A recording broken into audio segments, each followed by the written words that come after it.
பள்ளிவேன் கவிழ்ந்ததில் காயமடைந்த 5 குழந்தைகள் அரசு மருத்துவமனையில் சிகிச்சை பெற்று வருகின்றனர்.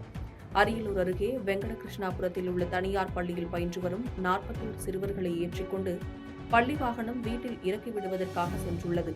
இந்த பள்ளி வாகனத்தை வாலஜா நகரத்தை சேர்ந்த டிரைவர் பன்னீர்செல்வம் என்பவர் ஓட்டியுள்ளார். இந்நிலையில் பள்ளி வாகனம் வெண்மான்கொண்டான் அருகே சென்று கொண்டிருந்த போது டிரைவரின் கட்டுப்பாட்டை இழந்து சாலையோரத்தில் உள்ள பள்ளத்தில் கவிழ்ந்தது. இதில் வாகனத்தில் பயணம் செய்த பள்ளி குழந்தைகள் 5 பேர் காயமடைந்தனர். அவர்கள் ஜெயங்கொண்டம் அரசு தலைமை மருத்துவமனையில் சிகிச்சை பெற்று வருகின்றனர். இதுகுறித்து உடையார்பாளையம் போலீசார் விசாரணை செய்தனர். பள்ளி வேன் கவிழ்ந்து 5 சிறுவர்கள் காயமடைந்த சம்பவம் அப்பகுதியில் பரபரப்பை ஏற்படுத்தியுள்ளது.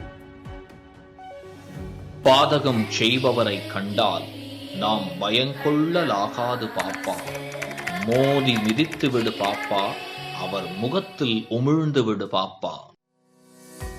அண்மை செய்திகளை உடனுக்குடன் தெரிந்து கொள்ள இணைந்திருங்கள் இயம்நாடு.